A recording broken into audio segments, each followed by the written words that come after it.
They said she was nothing, a shadow, a mistake. But when the Warhound chose her over every noble daughter in the kingdom, the entire court fell silent. King Cassian had one rule: never let them control him. The council wanted a puppet queen.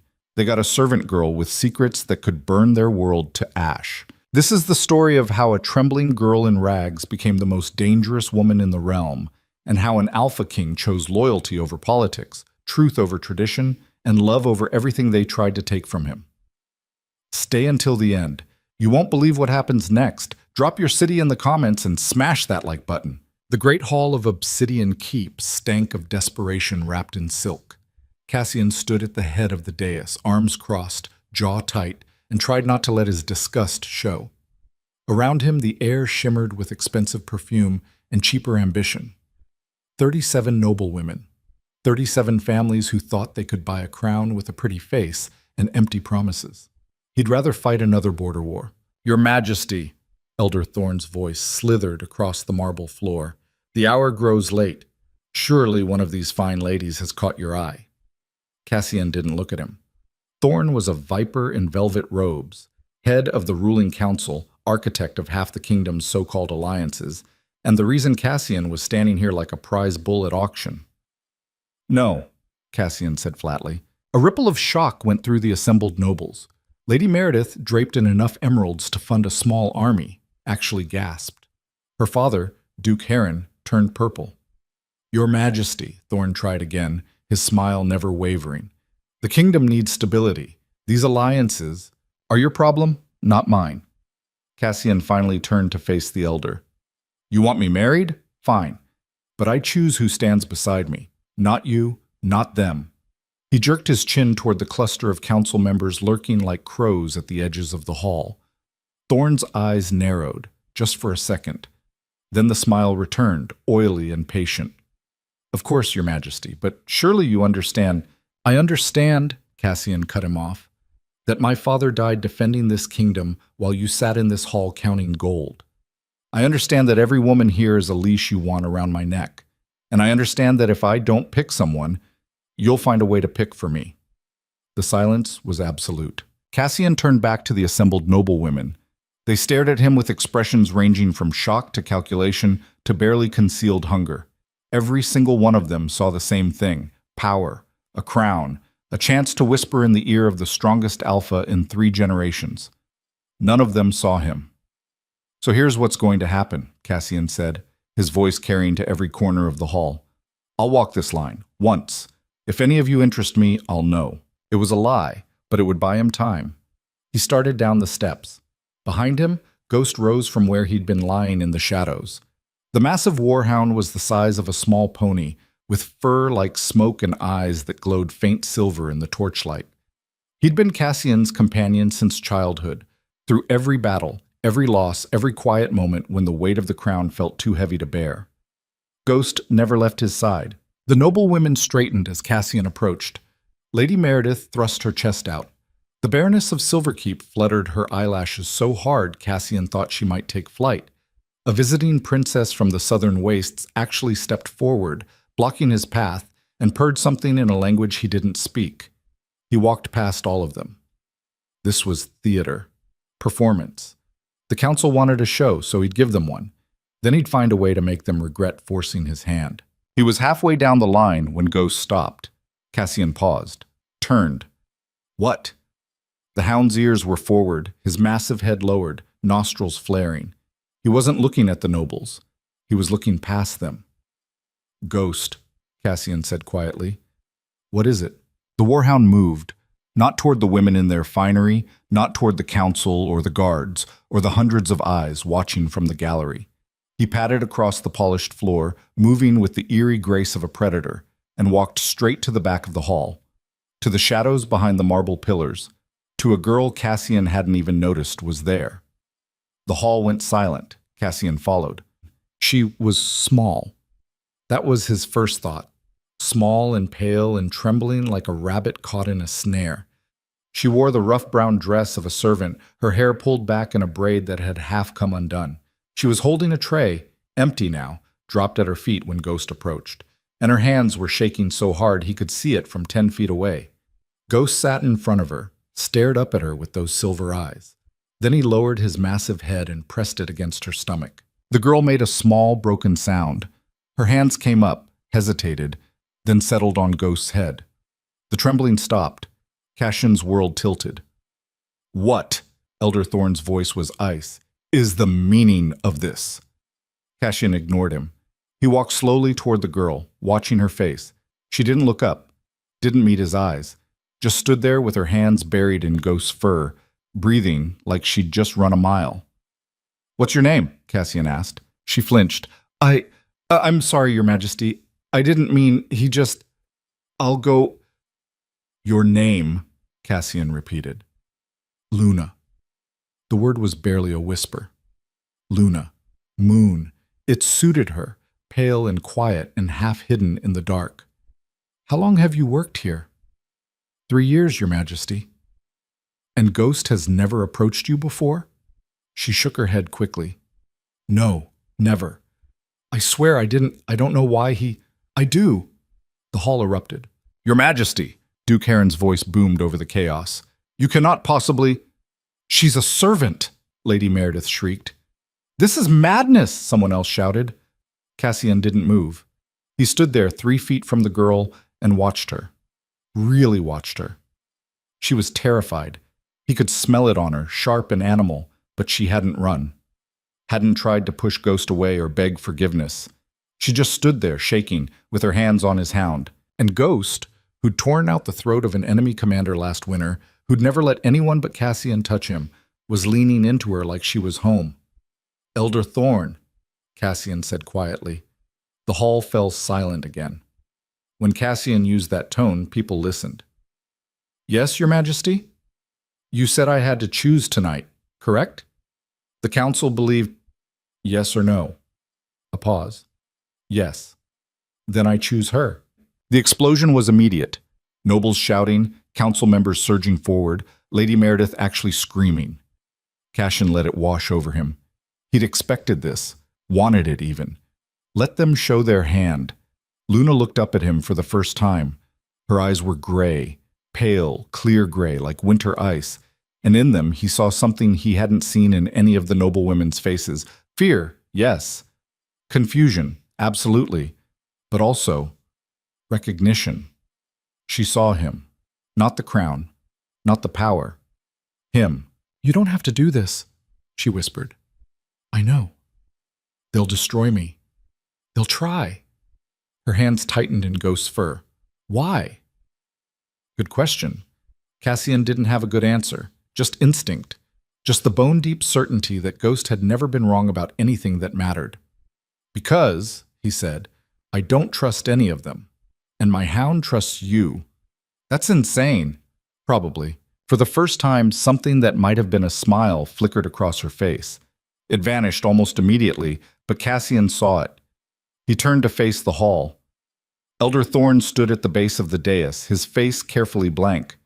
Around him, the council members were in varying states of shock and rage. The noblewomen looked like they wanted to commit murder. Duke Heron was actually shaking. "The decision is made," Cassian said. "Your Majesty." Thorn's voice was silk over steel. "With respect, this is not a decision. This is a mistake. The girl is a servant. She has no family, no title, no training. She has Ghost's approval. That's worth more than all the titles in this room. The council will never accept—" "The council," Cassian interrupted, his voice dropping to a growl that made several people step back, "doesn't get a vote. I am the Alpha King. I am the law. And I have made my choice." Thorn's mask slipped. Just for a second, Cassian saw the rage underneath, cold, calculating, and very, very patient. "Of course, Your Majesty." The elder bowed. "But perhaps a trial period? To ensure the girl is suitable." There it was. The trap. If Cassian said no, he looked like a tyrant. If he said yes, they'd have time to tear Luna apart. He smiled. "Let them see teeth." "What did you have in mind?" "The traditional trials," Thorn said smoothly. 3 tests to prove fitness for the crown. Combat, wisdom, and grace. Simple formalities, really. Any true Luna should pass easily. Cassian almost laughed. "Combat? For a servant girl who probably weighed 100 pounds soaking wet? It was execution dressed up as ceremony. But if he refused, they'd call it proof she wasn't worthy. He looked at Luna. She was staring at Thorn with an expression Cassian couldn't quite read. Not fear, something sharper. When? Cassian asked. 3 days hence. It will give the girl time to prepare. Thorn's smile was poison. Fine. Cassian turned back to Luna, offered his hand. You'll stay in the royal wing, under my protection. She stared at his hand like it might bite her. I can't, she whispered. You don't have a choice. They won't let this go. The moment you're alone, they'll make you disappear. Then maybe I should disappear. No. The word came out harder than he intended. Cassian took a breath, softened his voice. You think I'm doing this to save you. I'm not. I'm doing it to save myself from becoming their puppet. But if you run, you make me a liar. And I really, really don't like being made a liar. Her jaw tightened. For a moment he thought she'd refuse. Then she took his hand. Her palm was rough with calluses. Working hands. Real hands. Not like the soft perfumed fingers of the noble women still staring daggers at her back. Cassian led her up the dais. The crowd parted, some from respect, some from shock, some from sheer confusion. At the top of the steps, he turned to face them all. Luna will be prepared for the trials, he announced. Anyone who interferes with her preparation will answer to me personally. Anyone who harms her will discover why they call me the Blood King. Are we clear? Silence. I said, Cassian's voice dropped to a snarl, are we clear? A chorus of yes, your majesty, echoed through the hall. Good. This gathering is over. Get out. They fled. All of them. Nobles, council members, servants scrambling to clean up the chaos. Within minutes, the great hall was empty except for Cassian, Luna, Ghost, and the guards at the doors. Cassian looked down at the girl beside him. She was still shaking, still pale, but she hadn't let go of his hand. You know they're going to try to kill me, she said quietly. Yes. You know I have no idea how to fight, or lead, or do any of the things a queen is supposed to do. Yes. Then why? Cassian looked at Ghost. The Hound was watching Luna with an expression that, on a human, would have been devotion.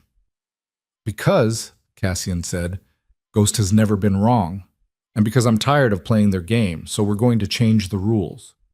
Luna finally looked up at him. Those winter gray eyes searched his face. I don't trust you, she said. Good. I don't trust me either. That almost smile flickered across her face again. What now? She asked. Now? Cassian glanced toward the doors where Thorn had vanished. Now we prepare for war. The royal wing was on the opposite side of the keep from the servants' quarters. Might as well have been a different world. Luna walked beside King Cassian in silence, Ghost padding along on her other side like a massive furry guardian. She was going to die. The thought kept circling her brain, calm and certain. She was going to die, and it was going to be slow, and it was going to hurt.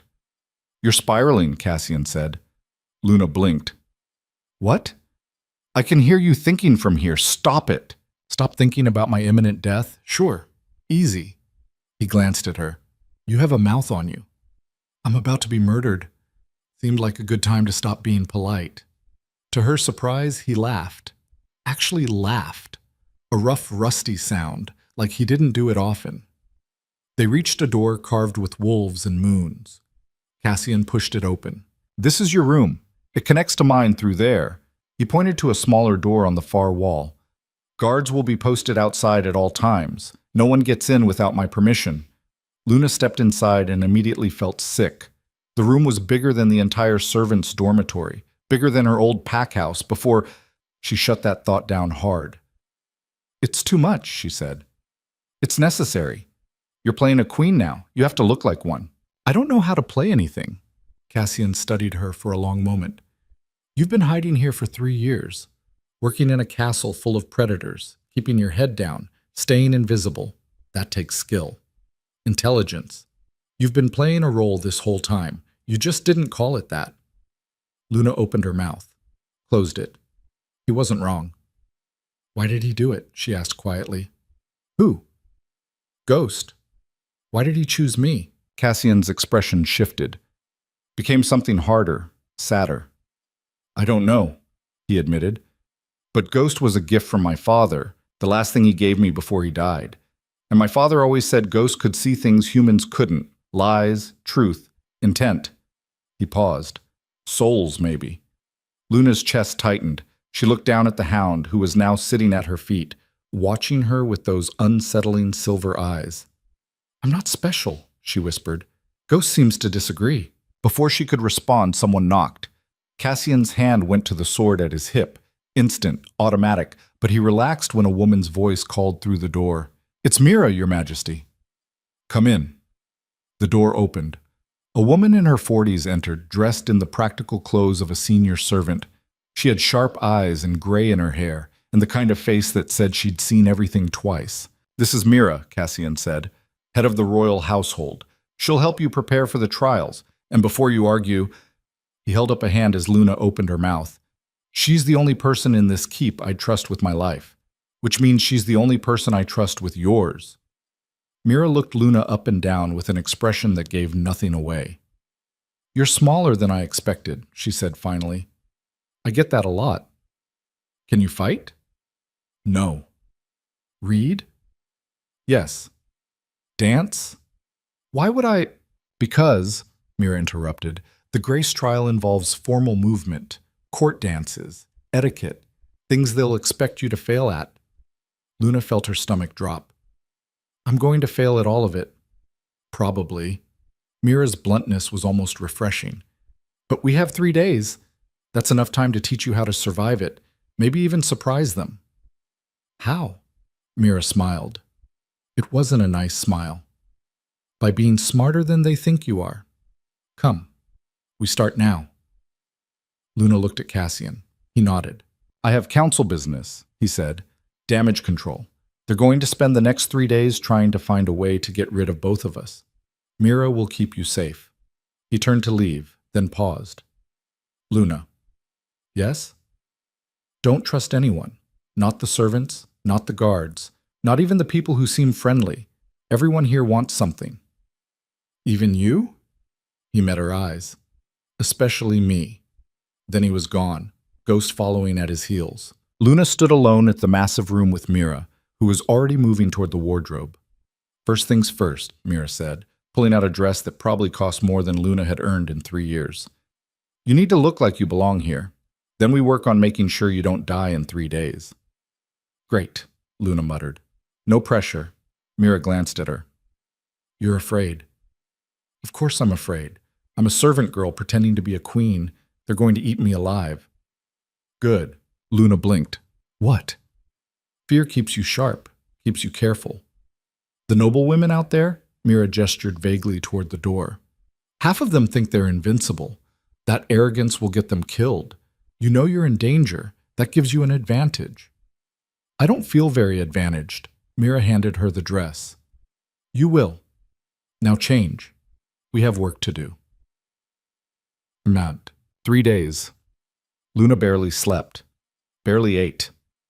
Mira ran her through every possible scenario. How to hold a sword without dropping it, how to walk in a formal gown without tripping, how to answer questions designed to make her look stupid.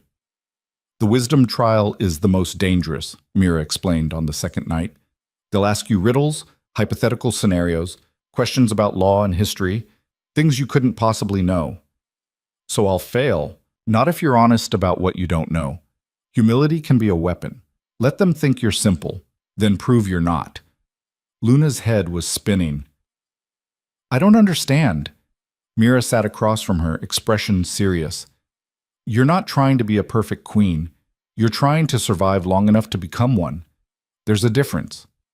Play to your strengths. You've survived in this castle for 3 years without anyone noticing you. That takes intelligence. Use it. Luna wanted to argue. Wanted to say that hiding wasn't the same as leading. But Mira was right. She'd learned to read people, to see the patterns, to know when to speak and when to disappear. Maybe that was enough. On the third day, Cassian came to her room just before dawn. It's time, he said. Luna stood. She was wearing a dress Mira had chosen. Simple, elegant, silver gray like her eyes. Her hair was braided and pinned. She looked like someone else, I'm going to embarrass you, Luna said quietly. You're going to surprise them.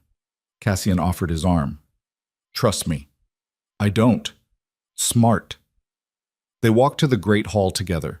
The entire court was already assembled, hundreds of faces, all watching, all judging. Luna's pulse hammered in her throat. Elder Thorn stood at the center of the hall, flanked by the other council members. He smiled when he saw her. Lady Luna, he said, voice dripping false warmth, are you prepared to prove your worth? Luna looked at him, really looked at him. And for the first time, she saw past the robes and the smile. She saw the man who destroyed her pack. She'd been 7 years old when they came, when they burned her home and killed her family and left her for dead in the ashes. She'd spent 13 years running, hiding, trying to forget, but she'd never forgotten his face. Thorn didn't recognize her. Why would he? She'd been a child, a nobody, just one more body in a pile of bodies he'd left behind. Luna felt something cold settle in her chest, something sharp. She smiled at him. I'm ready, she said, and she meant it. The first trial was combat, and they'd designed it to kill her. Luna stood in the center of the training arena, dirt under her boots, morning sun beating down on her shoulders. Around her, wooden barriers formed a circle 30 feet across. Beyond that, bleachers rose in tiers, packed with nobles who'd come to watch her fail. Or die. Probably both. Elder Thorn stood at the edge of the arena, hands clasped behind his back, that same gentle smile on his face.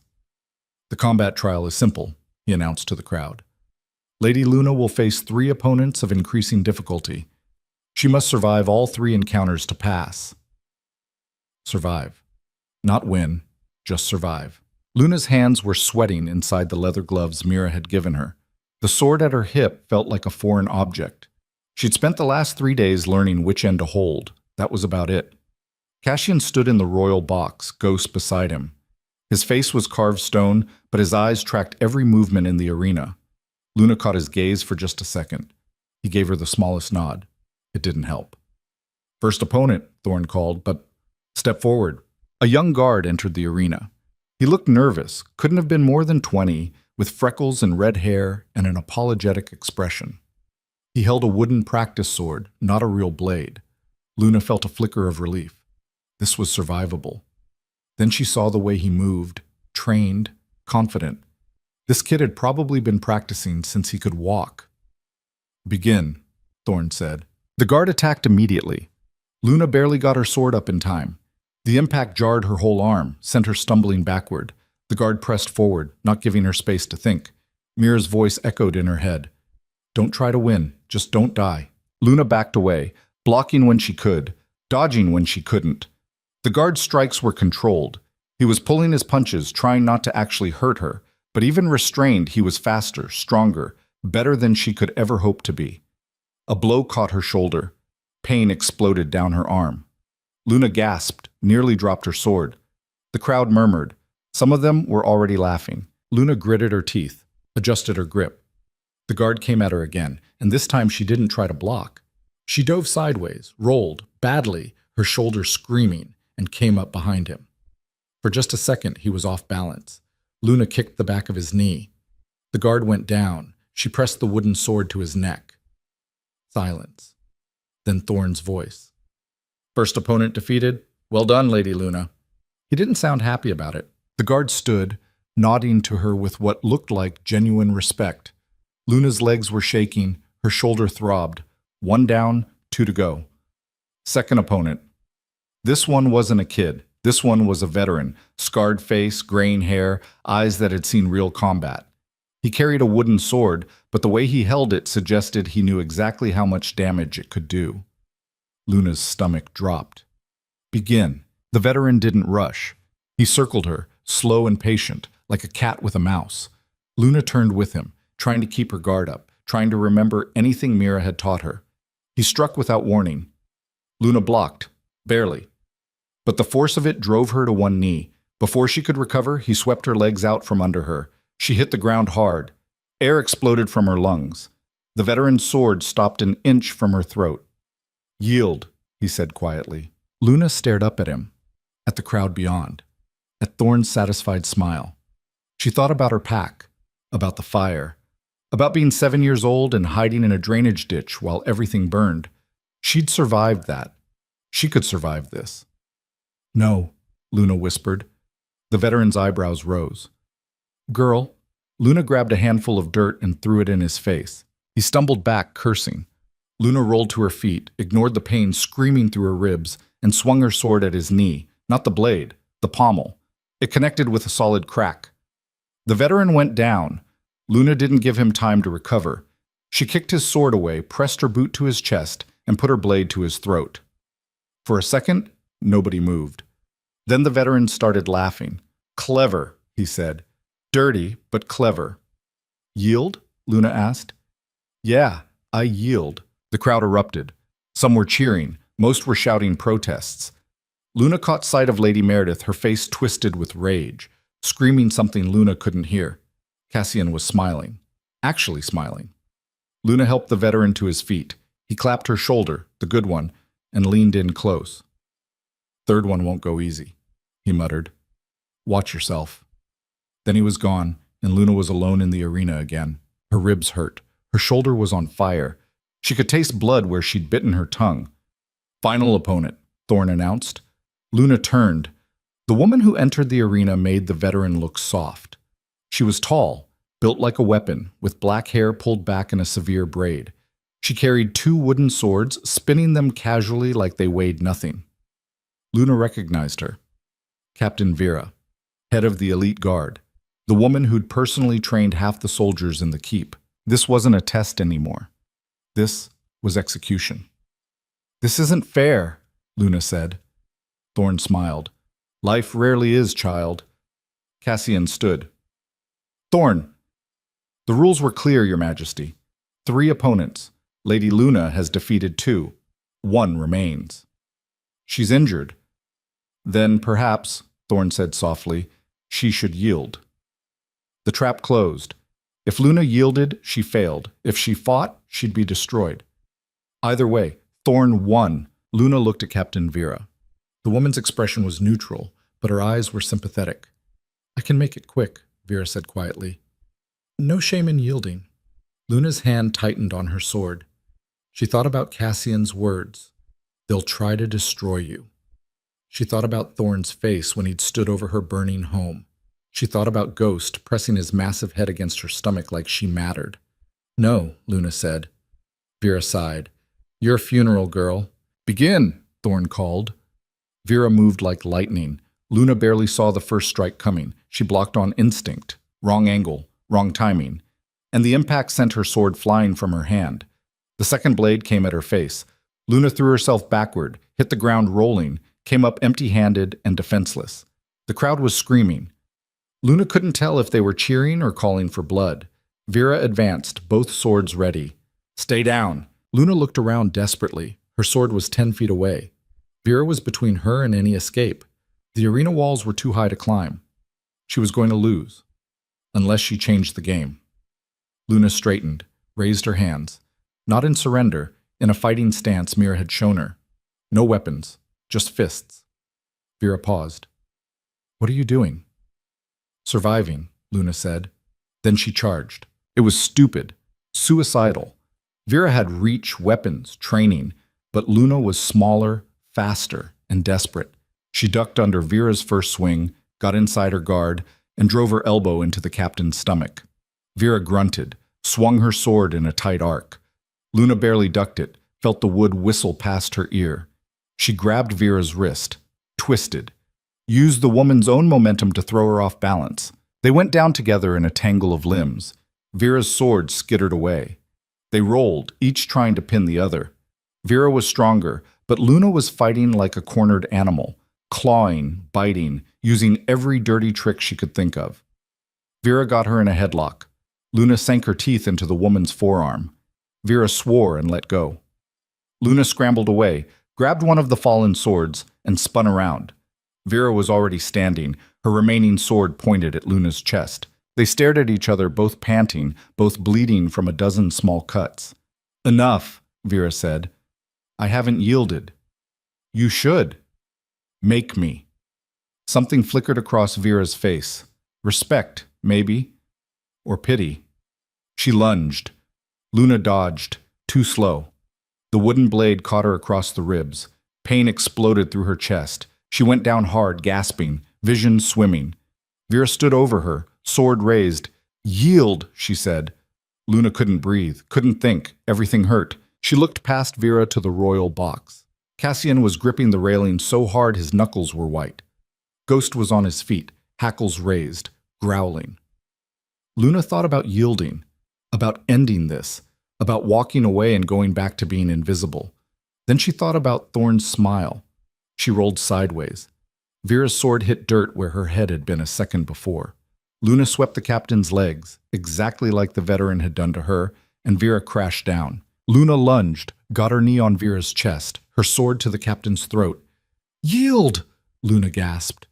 Vera stared up at her. Then she started laughing. "You're insane. Yield. Fine. I yield." Vera pushed the sword away from her throat. "You win, little wolf." The crowd exploded. This time, the cheering drowned out the protests. Luna stood on shaking legs.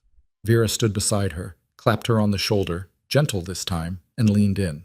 "Thorn wanted me to break your ribs," she murmured. "Thought you'd want to know." Luna looked at her sharply. Vera's face was carefully neutral. "Why didn't you?" Luna asked. "Because," Vera said quietly, "I've seen what happens to people who get in Thorn's way. Figured you deserved a fighting chance." Then she walked away, leaving Luna standing alone in the center of the arena. Thorn descended from his platform, his expression frozen in that same pleasant mask. But his eyes were cold. "Congratulations, Lady Luna," he said. "You have passed the combat trial." The crowd was still roaring. Luna could barely hear him. "Tomorrow," Thorn continued, "you will face the wisdom trial. I trust you will be equally prepared." It was a threat wrapped in silk. Luna met his gaze. "I'm looking forward to it." His smile tightened, just a fraction. Then Cassian was there, Ghost at his heels.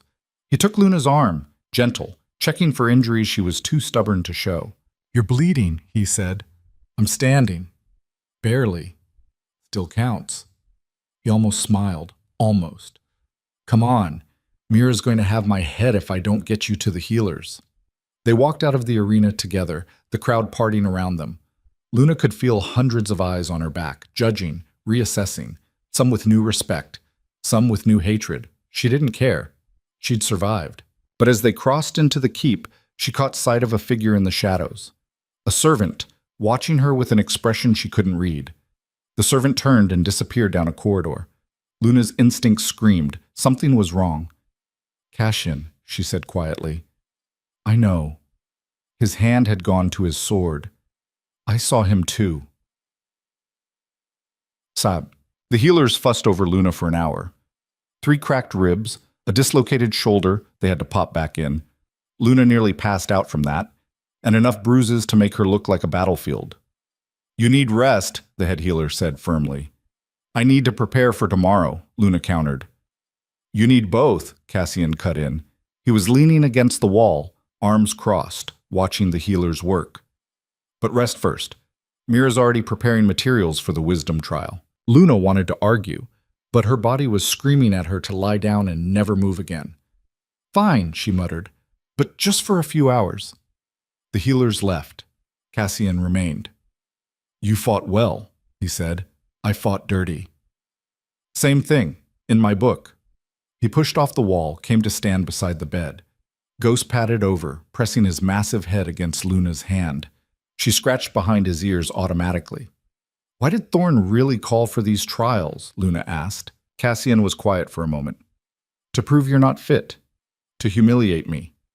To remind everyone that he's the one with real power. And if I pass all 3, then he'll find another way to get rid of you." Cassian's voice was flat, matter of fact. "Thorn doesn't lose gracefully." Luna studied his face, the hard lines, the scars, the weight he carried. "Why do you let him stay on the council?" she asked. "Because he has half the noble families in his pocket. If I removed him, I'd have a civil war on my hands." Cassian's jaw tightened. "My father trusted him, made him advisor. By the time I inherited the crown, Thorn's roots were too deep to pull without bringing down the whole tree. So you're trapped. We're both trapped. He met her eyes. That's why I chose you. You're the one person in this keep who doesn't owe Thorn anything, who can't be bought or threatened into compliance. Luna's breath caught. You chose me because I'm expendable. I chose you because you're free. Cassian's voice was rough. Everyone else is playing his game, but you don't even know the rules. That makes you dangerous. I'm a servant who just barely survived being beaten to death in an arena. You're a survivor who just passed a trial designed to break you. Cassian leaned closer. You see the difference? Luna wanted to look away. Couldn't. Those amber eyes held her pinned. What happened to your pack? Cassian asked quietly. Every muscle in Luna's body went rigid. What? You have the look, the smell. You're not just a servant. You're a wolf without a pack. He paused. I've been one too. I know what it looks like. Luna's hands clenched in the sheets. I don't want to talk about it. Fair enough. Cassian straightened. But Luna? Whatever happened, whoever hurt you, you don't have to face them alone anymore. He turned to leave. Thorn killed them, Luna said. Cassian stopped. I was 7. He came to our settlement with soldiers, said we'd broken some law I didn't understand, gave us 1 hour to leave. Luna's voice was distant, mechanical. My father tried to negotiate. Thorn set fire to the main hall while they were still talking. Everyone inside burned. My mother hid me in a drainage ditch, told me to run when it was safe. Cassian turned slowly. His face was terrible. How many survived? He asked. Just me. Silence. Heavy and crushing. Does Thorn know who you are? Cassian's voice was very, very quiet. No. I was a child. Just another face in a pile of bodies. Luna finally looked at him. But I remember him. I've remembered him every day for 13 years. Cassian's hand was on his sword hilt. Why didn't you say something? And tell you what? That the head of your council is a murderer? You just said you can't touch him without starting a war. I would have found a way. No. Luna's voice was hard. You would have tried to protect me, and Thorn would have made sure I disappeared before I could talk. This way. She gestured at the room, the bruises, all of it. This way, I'm in plain sight, too visible to kill quietly. Cassian stared at her. You're using yourself as bait. I'm using the only advantage I have. Luna met his gaze. You wanted someone who could change the game? Fine. But I'm not changing it for you. I'm changing it for me. A long moment passed. Then Cassian smiled. It was a terrible smile, all teeth and violence. You're smarter than I thought, he said. Everyone is. He laughed, that rough, rusty sound again. Tomorrow's trial is going to be harder. Thorn will have questions designed to make you look ignorant, scenarios with no right answer. He'll twist everything you say. I know.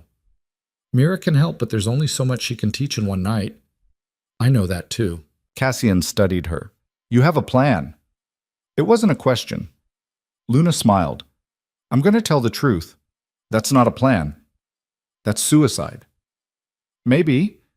Luna leaned back against the pillows, exhaustion crashing over her. But I'm good at surviving things that should kill me. Let's see if Thorn is too. Cassian looked at her for a long moment. Then he nodded. Get some rest, he said. Tomorrow we go to war. He left.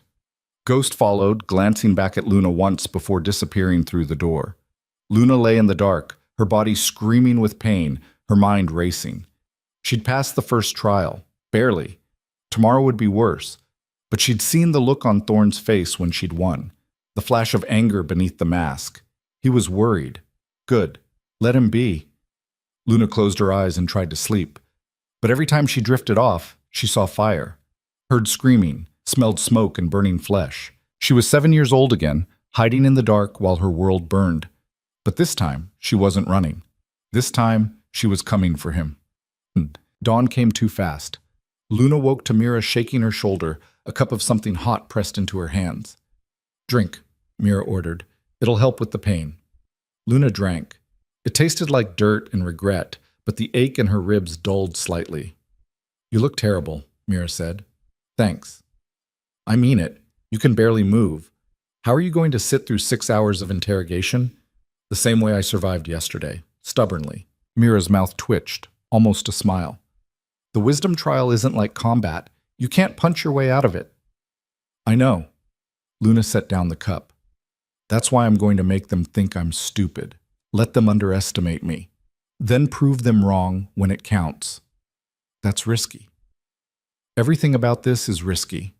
Mira pulled out another dress, deep blue this time, with silver embroidery. Wear this. It makes you look older, more serious. Luna changed, moving slowly, her ribs protesting every motion. Mira helped her with the laces, her hands gentle but efficient. There's something you should know, Mira said quietly. Last night, 3 servants went missing. Luna went still. Missing? Disappeared from their quarters. No sign of struggle. No note. Mira's voice was grim. Word is they were planning to testify about something involving Thorn. Luna's blood went cold. They were going to help me. Maybe. Or maybe they just knew too much. Mira met her eyes. Either way, it's a message. Keep your mouth shut or disappear. He's trying to scare me. Is it working? Luna thought about the servant she'd seen yesterday, the shadow in the corridor, the feeling of being watched. Yes, she admitted, but I'm already scared. Have been for 13 years. I'm just tired of running. Mira nodded slowly. Good, use that. Fear makes you sharp. Just don't let it make you reckless. A knock at the door. One of Cassian's guards. It's time, my lady. Luna took a breath. Her ribs screamed. She ignored them. Let's go. The great hall had been transformed. The tables were gone, replaced by a single chair in the center of the room. Around it, the council sat in a semicircle. 7 elders, 7 judges, all of them watching her with expressions ranging from skepticism to outright hostility. Thorn sat at the center, hands folded, that gentle smile in place. Lady Luna, he said warmly, please sit. Luna walked to the chair. Every eye in the hall tracked her movement. The nobles filled the gallery, hundreds of them, waiting to see her fail. Cassian stood to one side with Ghost. He gave her the smallest nod. Luna sat. The wisdom trial, Thorn began, is designed to test your understanding of law, history, and leadership. You will be asked a series of questions. Answer honestly and to the best of your ability. Luna nodded. First question. Thorn's smile widened. Can you recite the 7 tenets of pack law? Luna's stomach dropped. Pack law was complex, volumes of history, precedent, ritual. Nobles spent years studying it. She didn't know the first thing about it. No, Luna said clearly. I can't. Murmurs rippled through the hall. Thorn's eyebrows rose. No, he repeated.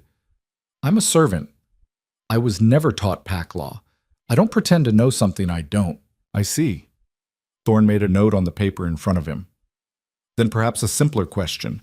What is the primary duty of an alpha's mate? Another trap. If she said obedience, she'd sound weak. If she said leadership, she'd sound arrogant. Luna met his gaze. To survive, she said, because a dead mate can't help anyone. Scattered laughter from the gallery. Thorn's smile tightened. An interesting answer. Let's try something more practical. He leaned forward. Imagine 2 packs are on the brink of war. Both have legitimate grievances. As the alpha's mate, what would you do?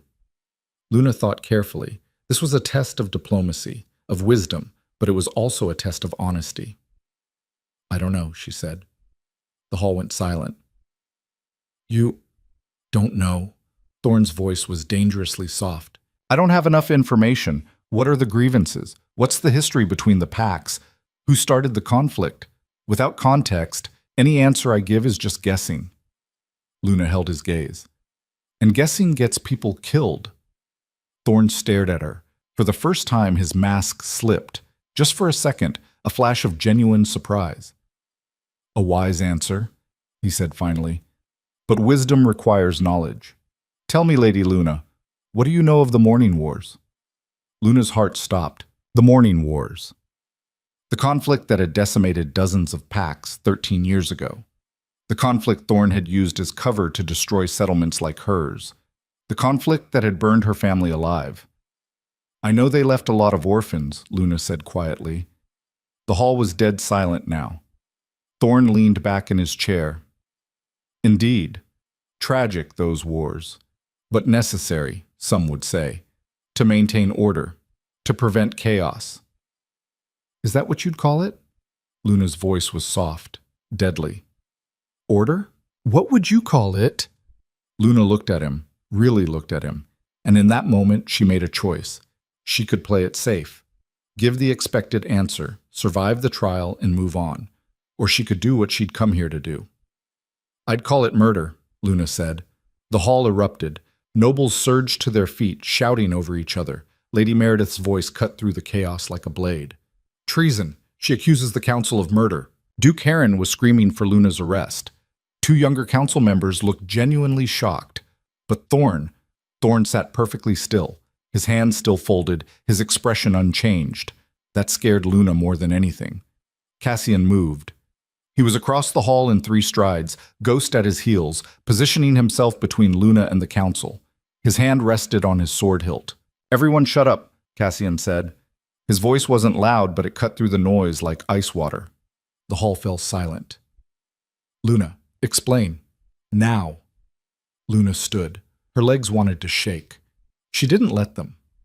The morning wars weren't wars, she said. Her voice carried in the sudden quiet. They were extermination campaigns. Packs that didn't fall in line were labeled rebel settlements and destroyed. Men, women, children, it didn't matter. Entire bloodlines wiped out. This is absurd, Thorn said calmly. The morning wars were a tragic but necessary response to legitimate threats. Like the Greywater Pack? Luna cut him off. What threat did they pose? They were farmers, healers. They had no army, no weapons, no political power. Thorn's eyes narrowed, just slightly. I'm not familiar with that name. You should be. Luna's heart was hammering, but her voice stayed steady. You burned them to the ground 13 years ago, gave them 1 hour to evacuate, then set fire to the settlement while families were still inside. The hall was frozen, every eye on her. You're claiming, Thorn said slowly, that I personally ordered the destruction of this Greywater Pack? I'm not claiming. I'm stating fact. And you have proof of this fact? Luna's stomach twisted. She had no proof. Nothing but 13-year-old memories and nightmares. I was there, she said. The words fell like stones. Thorn's expression didn't change, but something shifted in his eyes. Recognition. Calculation. You were there, he repeated. A child, presumably. Traumatized by violence, confused about what you saw. I know what I saw. You saw war. Terrible, yes, but war nonetheless. Thorn stood, his movements measured and calm. I sympathize with your pain, child. Truly. But making wild accusations against the council, against me specifically, without a shred of evidence, the evidence burned with my family, Luna said. Her voice cracked. She forced it steady again. That was the point, wasn't it? Destroy everything, leave no witnesses, no records. Just ashes and stories that no one would believe. This is conspiracy theory, one of the other council members said. Born of grief and 3 servants disappeared last night, Luna cut in. Servants who worked in the archives, who had access to old records, old orders. She looked at Thorn. Orders signed by you. That got a reaction. Thorn's jaw tightened. You're saying, Cassian's voice was deadly quiet, that Thorn had servants killed to hide evidence? I'm saying 3 people who might have helped me are gone. And I'm saying it's convenient. Convenient. Thorn's voice hardened. Or coincidental. Servants leave employment all the time. This is a castle, not a prison. Then where are they? Luna demanded. Produce them. Let them speak for themselves. I am not accountable to a servant girl playing at nobility. You're accountable to the king, Cassian interrupted. His voice was ice. And right now I want answers. Where are those servants? Thorn turned to face Cassian fully. The temperature in the room dropped. Your Majesty, Thorn said carefully, I understand you have affection for this girl. But you must see what she's doing. She's deflecting from her own inadequacy by making baseless accusations. She cannot answer simple questions about law or history, so she creates drama. I asked you a question, Thorn. Cassian's hand was still on his sword. Where are the servants? A long, tense silence. I don't know, Thorn said finally. I am not in charge of staffing. If servants left, they left. It's hardly my concern. Make it your concern. Find them. Now. Thorn's mask cracked. Just for a second, fury blazed in his eyes. Then it was gone, replaced by that infuriating calm. As you command, Your Majesty. He bowed. Though I must say, entertaining conspiracy theories from an untrained girl is setting a dangerous precedent. The only dangerous thing here, Luna said, is you. Ghost growled. Low and deep, a sound that made several nobles step back. Thorn looked at the Hound, then at Luna, then at Cassian. You've made your allegiance clear, Your Majesty, he said softly. I hope you're prepared for the consequences. Is that a threat? Cassian asked. It's an observation. Thorn gathered his robes. The council will need to discuss this matter, privately, and then we will reconvene to complete Lady Luna's trial, assuming she hasn't disqualified herself by slandering the council. She's answering your questions, Cassian said. That's the trial. Or are you changing the rules because you don't like her answers? The other council members were looking between Thorn and Cassian like spectators at a knife fight. Elder Margot, the oldest member, cleared her throat. Perhaps, she said carefully, we should adjourn for the day. Emotions are high. These are serious accusations that require serious consideration. Serious accusations require serious investigation, Cassian countered, starting with those missing servants. Of course, Your Majesty. Margot stood. We will make inquiries, and tomorrow we will resume the trial. She looked at Luna. Be prepared, child. These claims you've made, if they're false, the consequences will be severe. They're not false, Luna said. Margot's expression was unreadable. We shall see. The council filed out, Thorn at the center. He didn't look back at Luna. Didn't need to. The message was clear. She'd declared war. The hall erupted again the moment the council left. Nobles arguing, shouting, demanding answers. Cassian grabbed Luna's arm and pulled her toward the side exit. Ghost cleared a path, his massive body and low growl enough to make people scramble aside. They made it to a private corridor before Luna's legs gave out. Cassian caught her before she hit the ground. Luna! I'm fine, she gasped. But she wasn't. Her ribs were screaming, her vision was swimming, and now that the adrenaline was fading, the full weight of what she'd just done was crashing down. She'd accused Thorn, in front of everyone, without proof. She'd just signed her own death warrant. You're not fine, Cassian said. He half carried, half dragged her to a nearby alcove, out of sight of the main corridor. You're shaking. I just accused the head of your council of mass murder in front of the entire court. I'm allowed to shake. You should have told me you were going to do that. Would you have stopped me? Cassian was quiet for a long moment. Yes. Luna looked up at him. Why? Because now he knows you're a threat. Before you were just an inconvenience, an insult to his pride. Now? Cassian's jaw was tight. Now you're dangerous, and Thorn doesn't leave dangerous enemies alive. I know. Then why did you do it?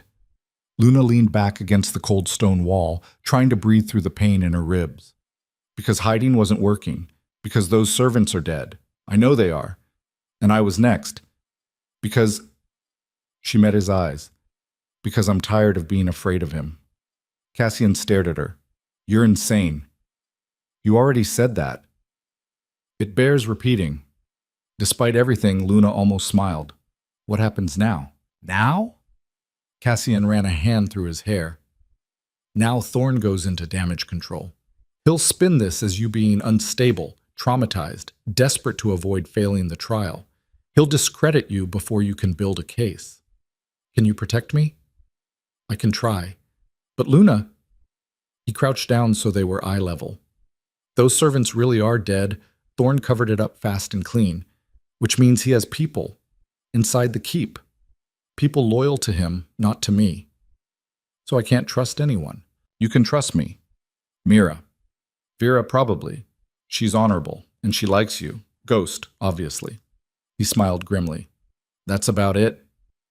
Great odds. The best we've got. Footsteps echoed down the corridor. Cassian was on his feet instantly, hand on his sword. Ghost moved to stand in front of Luna.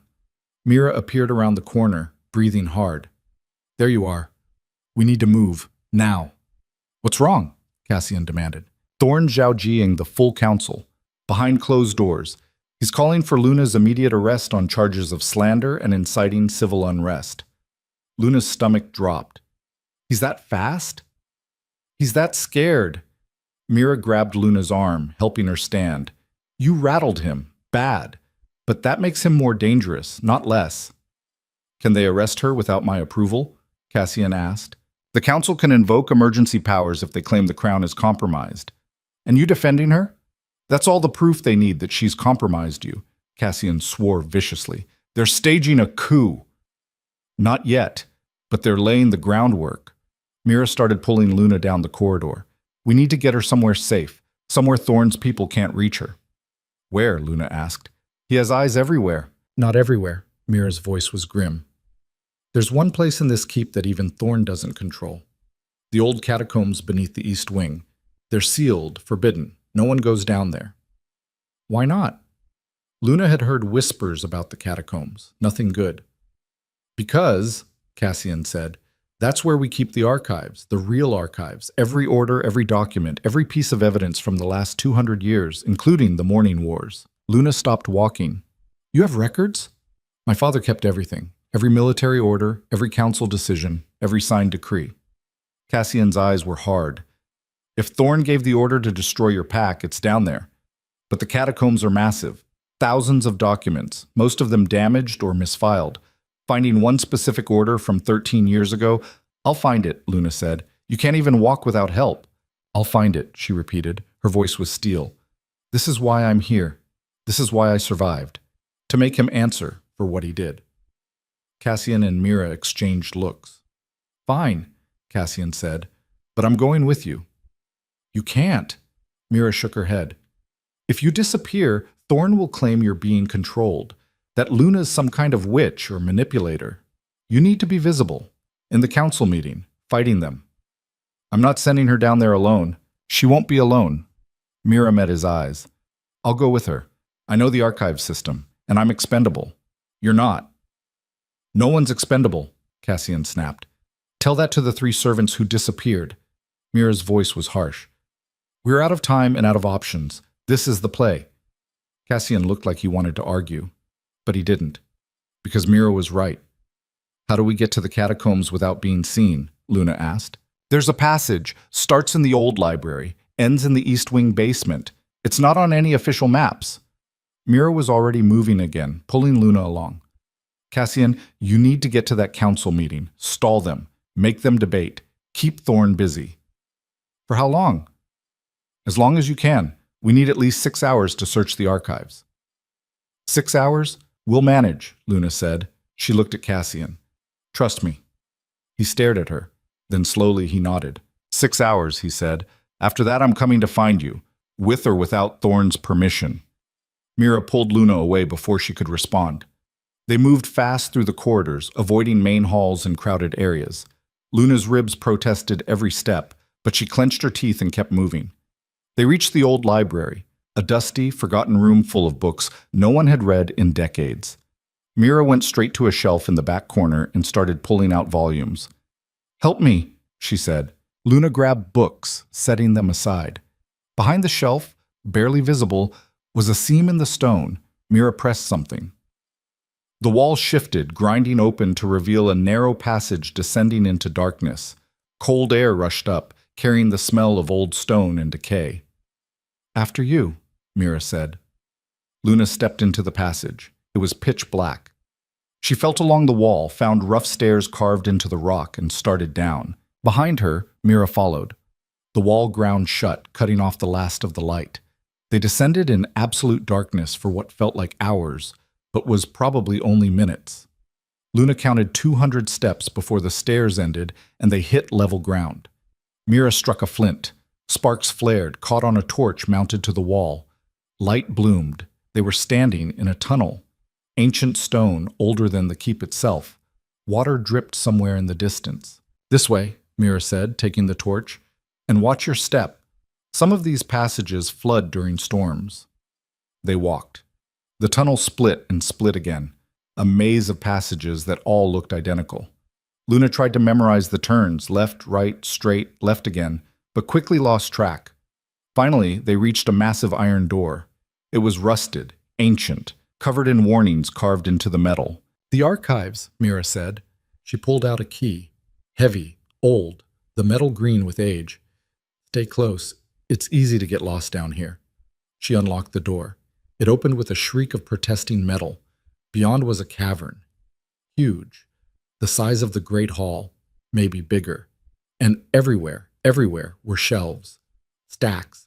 Piles of documents, scrolls, books, ledgers, all of it slowly rotting in the damp air. Luna's heart sank. This was impossible. There had to be thousands, tens of thousands of documents here. "We're looking for military orders from the Morning Wars," Mira said. She was already moving between the shelves, torch held high. "Specifically orders signed by Thorn. The campaigns ran for about 3 years. Your settlement was destroyed." "When?" 13 years ago, late autumn. "Oh, that helps. Military campaigns usually ramped up in summer, wound down in winter." Mira was scanning shelf labels. Most of them faded or illegible. "We need the military archives, Section 7, subsection, here."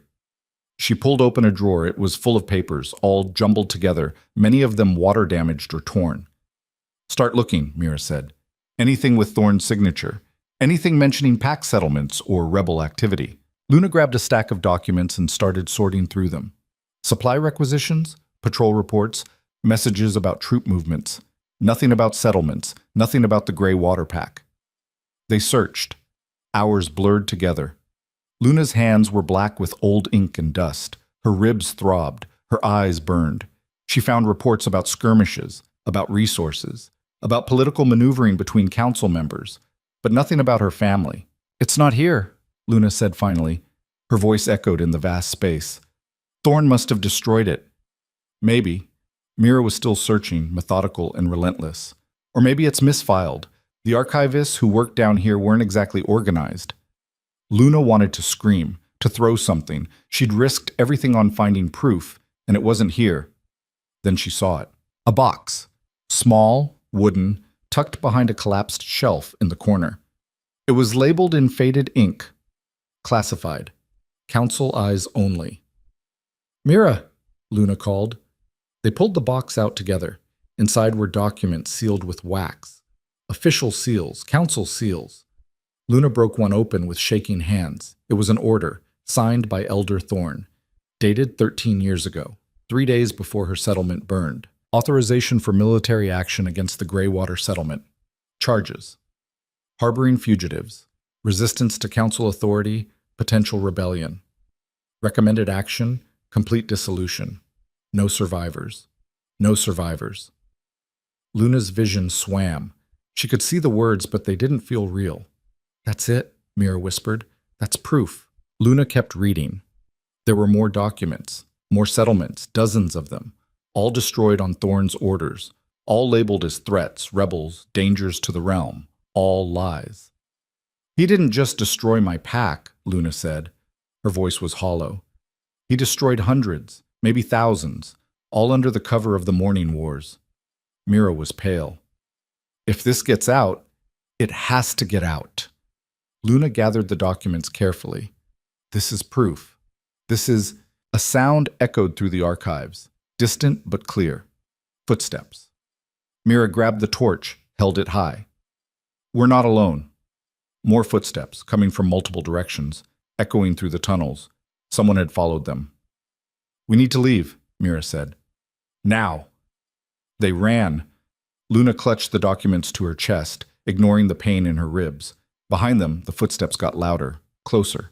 Voices echoed. "Find them. The Elder wants them alive." "Mostly."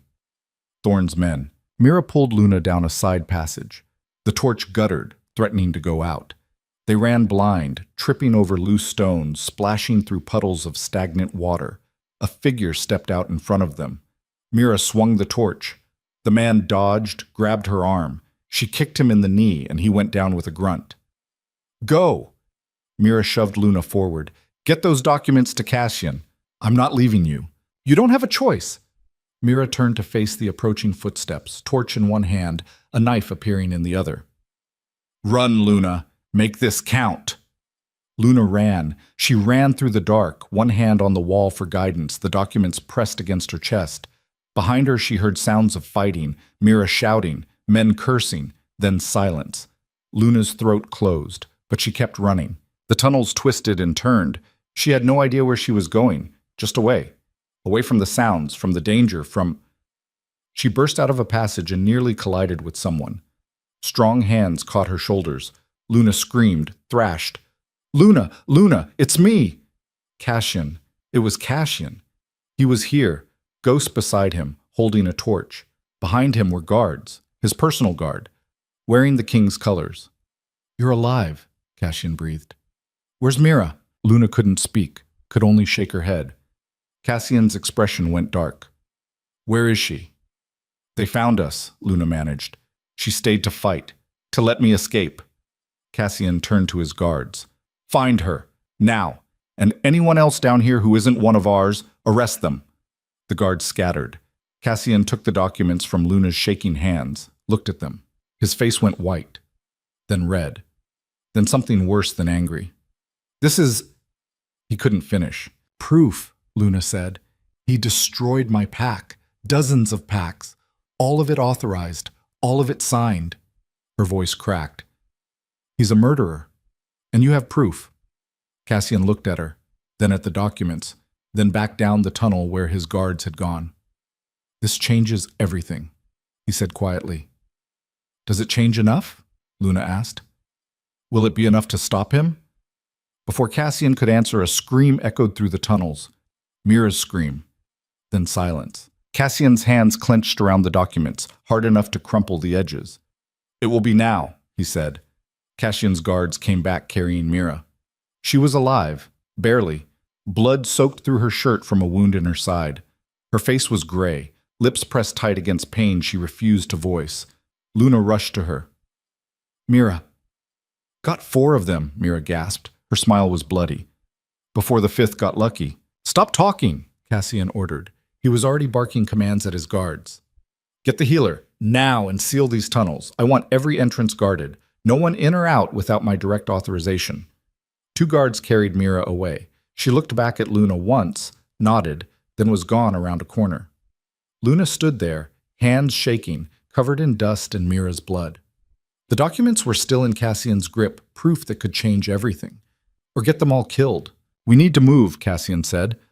Thorn knows we've found something. He sent those men down here for a reason. By now, he's already spinning this, probably claiming you attacked council property, that I've been compromised, that we're staging some kind of rebellion.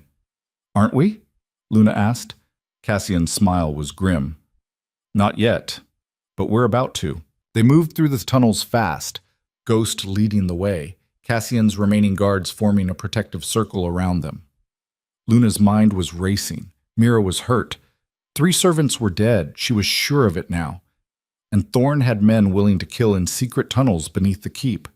How deep did his corruption go? They emerged in the east wing through a hidden door Luna had never noticed before. The hallway was empty, but voices echoed from somewhere nearby. Angry voices, shouting. The council chamber, Cassian said. They're in session, probably drafting articles of impeachment against me as we speak. Can they do that? If they have enough votes, they can do anything. Cassian handed the documents to one of his guards. Take these to my study. Lock them in the vault. No one touches them but me. Understand? Yes, Your Majesty. The guard disappeared. Cassian turned to Luna. What you do next matters, he said. We can play this safe, hide you somewhere secure, wait for the political storm to pass, then present the evidence quietly through proper channels. Or we kick the door down and throw this in Thorn's face in front of everyone. Cassian's eyes were hard. It'll be ugly, violent, probably. The council will fracture. Some will support us, some will support Thorn, and the rest will scramble to save their own skins. Luna thought about Mira, bleeding and pale, about the servants who'd disappeared. about her family, burning. "Kick the door down," she said. Cassian nodded slowly. "That's what I thought you'd say." They walked to the council chamber. Every step felt too loud, too visible. Guards lined the hallway. Some wore Cassian's colors, some wore council colors, and some wore no colors at all, which was worse. Those ones watched Luna with cold calculation. The council chamber doors were closed. Voices inside were raised, argumentative. Cassian didn't knock. He pushed the doors open and walked in like he owned the place, which, technically, he did. The council chamber was chaos. 7 elders seated around a curved table, all of them talking over each other. Thorn sat at the center, hands folded, that same calm expression on his face. But his eyes went sharp when Cassian entered. "Your Majesty," Thorn said smoothly. "How unexpected. We're in closed session. I know what you're in," Cassian cut him off. "And I know what you're planning. Articles of impeachment. Claims that I've been compromised by a dangerous woman, that I'm unfit to rule." The other council members went silent. Elder Margot looked uncomfortable. Duke Heron looked furious. "Your Majesty," Margot began carefully, "we were simply discussing—" "You were discussing how to remove me from power without starting a civil war," Cassian said. "Let's not pretend otherwise." "You've given us no choice," Duke Heron snapped. "You defend a girl who makes wild accusations against this council." "The accusations aren't wild." Cassian's voice dropped to something dangerous. "They're documented, signed, sealed with Thorn's personal mark." The room froze. Thorn's expression didn't change, but something flickered in his eyes. "I'm sure I don't know what you mean." "I mean," Cassian said, "that we found the archives, the real archives, the ones you thought were safely buried where no one would look." "The catacombs are forbidden," Thorn said. "No one has accessed them in—" "We accessed them tonight, and we found orders, dozens of them, all signed by you, all authorizing the destruction of pack settlements during the Morning Wars." Cassian let that sink in. "Including the Greywater Pack, Luna's family." The silence was absolute. "Those archives are classified," Thorn said. His voice was still calm, but tension threaded through it now. "Military records from wartime. Taken out of context, they could be misinterpreted." "There's no context that makes no survivors acceptable," Luna said. Every head turned to her. She was still standing in the doorway, covered in dirt and blood, looking nothing like a potential queen. She looked like exactly what she was, a survivor. "The order was clear," Luna continued. She stepped into the room. Ghost moved with her, a massive shadow at her side. "Complete dissolution of the Greywater settlement. No survivors. Not because we were rebels or threats. Because we refused to swear absolute loyalty to the council. Because my father questioned Thorn's authority." "This is hearsay," Thorn started. "It's documented," Cassian repeated, "in your handwriting, with your seal." Elder Margot was pale. "Thorn, is this true?" "The Morning Wars were complex," Thorn said. He was still calm, still controlled, but his hands had tightened on the table. "Difficult decisions had to be made. Some settlements were harboring genuine threats. Some settlements had children," Luna said. Her voice was quiet now. "Deadly. I was 7 years old. My sister was 5. My brother was 9. What threat did they pose? War has casualties.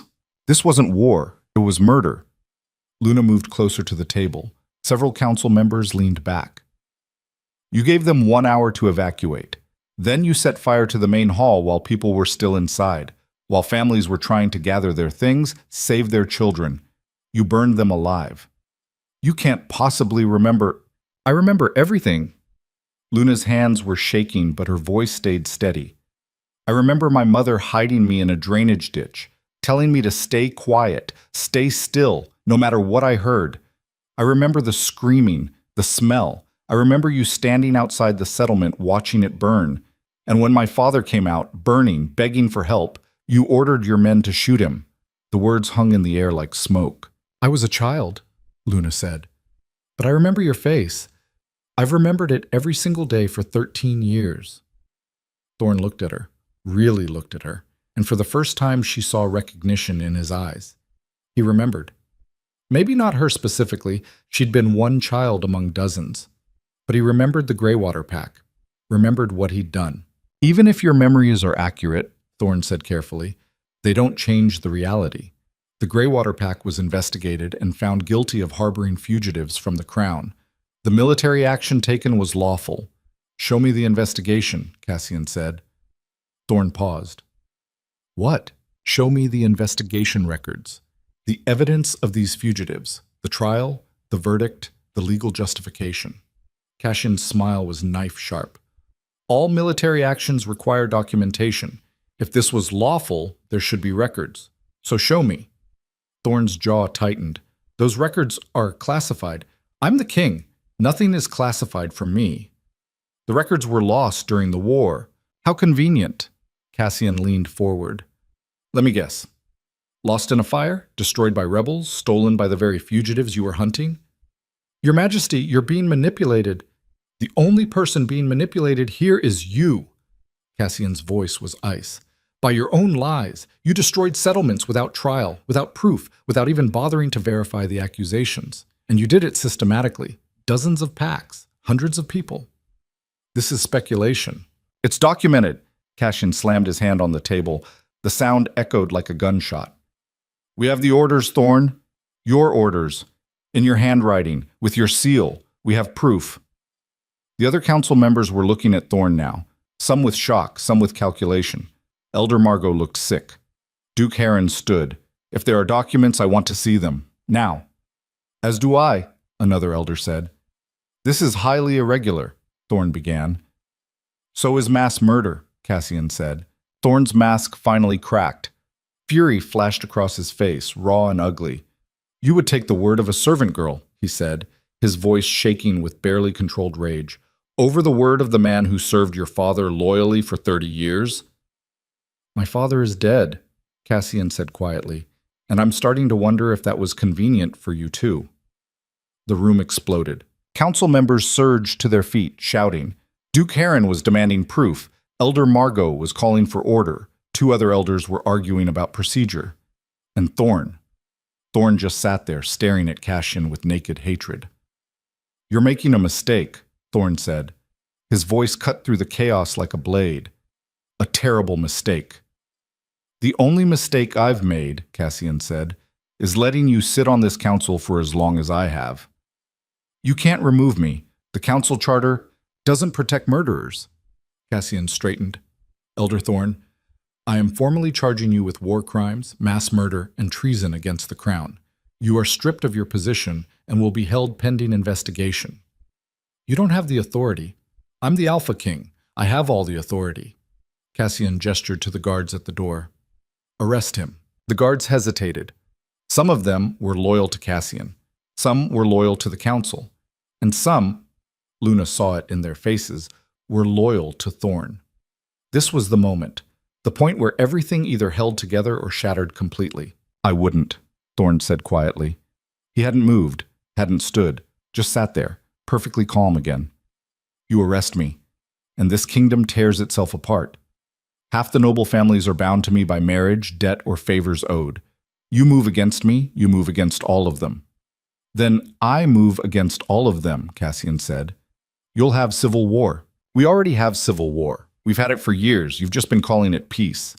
Cassian's smile was terrible. The difference is, now it's out in the open. Thorne stood slowly. You're choosing her, he said, gesturing at Luna. A nobody. A servant with delusions and a vendetta. You're choosing her over the stability of the realm. I'm choosing the truth, Cassian said. Something you wouldn't recognize if it bit you. The truth? Thorne's laugh was bitter. The truth is that girl is a ghost from a dead pack that doesn't matter anymore. The truth is you're infatuated with her and making decisions with your ghost snarled. The sound was low, deep, primal. The kind of sound that made humans remember they were prey. Thorne went silent. The Warhound moved forward, placing himself between Luna and Thorne. His hackles were raised, teeth bared, eyes glowing silver in the torchlight. Interesting, Thorne said softly. The beast defends its master's pet. Ghost doesn't have masters, Cassian said. He has family, and he chose Luna. He paused. Just like I did. Luna's chest tightened. She hadn't expected that. Hadn't expected Cassian to claim her so publicly, so definitively. It changed everything. "This is your last chance," Thorne said. "Call off your guards. Apologize to the council. Send the girl away. We can forget this happened. Blame it on stress, on the pressure of the crown. No one needs to know." "Or, I need to know," Luna said. Everyone looked at her.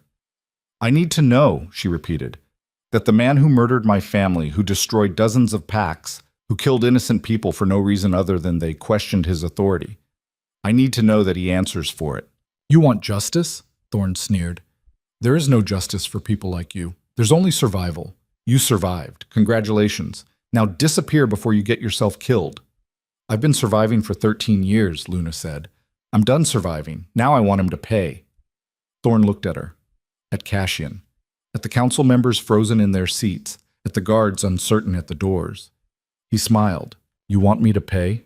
he asked softly. "Fine. But understand, you're not just coming after me. You're coming after everyone who benefited from those campaigns, every noble family that gained land from dissolved packs, every merchant who profited from the redistribution, every council member who looked the other way." His gaze swept the room. "You think you're fighting one man? You're fighting an entire system." "Then we fight the system," Cassian said. The doors burst open. More guards poured in, dozens of them, wearing Thorne's colors. They surrounded the room, weapons drawn. Luna's stomach dropped. This was it. The coup. Thorne had been planning for this moment, had his people positioned, had— "Stand down," a voice said.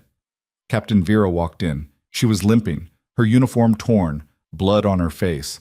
But she was alive, and behind her were more guards, wearing the king's colors. "Captain," Cassian said, "where have you been?" "Securing the keep, Your Majesty." Vera looked at Thorne's guards. "These men are under arrest for assault on the king's guard and attempted murder of a royal servant." "What?" Thorne's control slipped.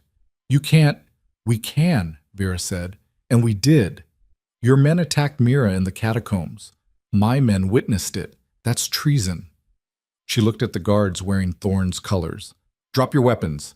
Now!" For a long moment, no one moved. Then, one by one, Thorne's guards lowered their weapons. They were outnumbered, outmaneuvered, and Vera's reputation was ironclad. If she said Thorne's men were guilty, they were guilty. Thorne's face went white, then red, then something worse. "This is a setup," he hissed. "You planned this." "We responded to evidence," Cassian said. "You're the one who sent men to kill Mira. You're the one who's been covering up atrocities for over a decade. You did this to yourself." "The council will never support—" "The council supports the truth," Elder Margot said. Her voice was shaking but firm. "Or at least I do. If there's evidence of the crimes you're accused of, I want to see it. All of it." "As do I," another elder said. Then another. Within seconds, 5 of the 7 council members had declared they wanted a full investigation. Thorne stood alone. He looked around the room, at the guards arresting his men, at the council members turning against him, at Cassian standing tall with Luna beside him. His empire was crumbling. "You haven't won," Thorne said quietly. "This isn't over." "No," Luna agreed. "It's not. Because you're going to stand trial.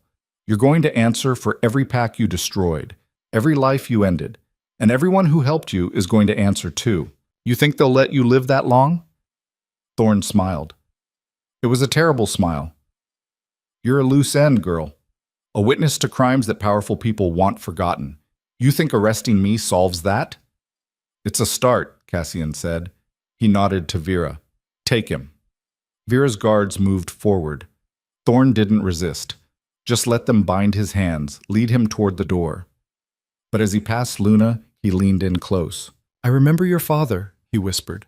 "I remember how he screamed when he burned. I remember your mother, too. She begged, begged me to spare you children, said she'd do anything." Luna's vision went red. She lunged. Cassian caught her before she could reach Thorne, held her back as she fought, as she screamed, as 13 years of rage and grief tried to tear its way out of her chest. "He's not worth it," Cassian said in her ear. "Luna, he's not worth it." Thorne was laughing as Vera's guards dragged him away. Luna sagged against Cassian, breathing hard, shaking with fury she couldn't release. The council chamber was silent. Elder Margot stood slowly. "Your Majesty," she said, "I believe we owe Lady Luna an apology. If even half of what she's claimed is true—" "It's all true," Luna said. Her voice was hoarse. "Every word." Margot nodded. "Then the council has failed. We trusted Thorn, gave him power, looked away when we should have looked closer." She met Luna's eyes. "I'm sorry for what happened to your family, for what you've endured, and for not believing you sooner." It wasn't enough. Could never be enough. But it was something. "The wisdom trial," another elder said. "Technically, Lady Luna never completed it. She accused a council member of murder and backed it up with evidence," Cassian said. "I'd say that demonstrates plenty of wisdom." A few of the elders actually smiled at that. "Motion to suspend the remaining trials," Elder Margot said, "and to recognize Lady Luna as the king's chosen mate, with all rights and privileges thereof." "Seconded," another elder said. "All in favor?" 5 hands rose. It was done. Luna stared at them. "Just like that?" "Just like that," Margot said. "Though I suspect the real trials are just beginning. Thorn's network runs deep. This will get worse before it gets better." "Let it," Luna said. She looked at Cassian. He was watching her with an expression she couldn't quite read. "You didn't have to do this," she said quietly. "Any of this.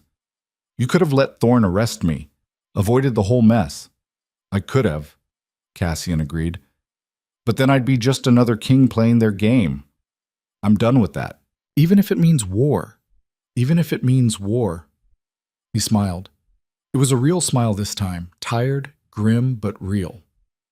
"Besides, Ghost chose you, and I trust his judgment more than I trust most humans." Luna looked down at the massive warhound.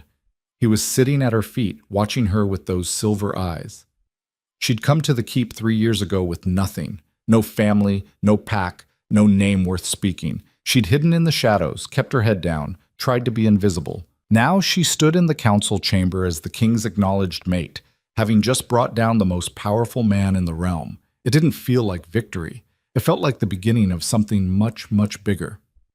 "What happens now?" Luna asked. Cassian looked at the council members, at the guards, at the chaos they'd just unleashed. "Now," he said, "we rebuild. From the ground up. And anyone who doesn't like it can join Thorn in the cells." Elder Margot inclined her head. "We'll support you, Your Majesty, as best we can." "See that you do," Cassian's voice was hard. "Because I'm done pretending the old ways work. They don't. They never did. They just hid the rot underneath." He turned to Luna, offered his hand. "Ready?" he asked. Luna looked at his hand, thought about everything that had led to this moment. The fire, the running, the hiding, the fear, the choice to stop being afraid. She took his hand. "Ready," she said. They walked out of the council chamber together, Ghost at their heels, guards falling in around them. Behind them, the council erupted into discussion, plans, strategies, damage control. But Luna didn't look back. She looked forward, toward whatever came next, toward the fight she'd been preparing for her entire life. The cells beneath Obsidian Keep were cold, damp, and older than the castle itself. Luna had never been down here. Servants didn't go where prisoners lived. But now she walked these corridors with Cassian at her side, guards trailing behind, her footsteps echoing off stone that had witnessed centuries of captivity. Thorn's cell was at the end, isolated, heavily guarded. He sat on a stone bench, hands still bound, looking smaller somehow without his robes and his council seat and his air of untouchable authority. But his eyes were the same, sharp, calculating, waiting. "Luna," he said when he saw her. "Come to gloat?" "No," she said. "I came to watch you answer for what you did." Thorn smiled.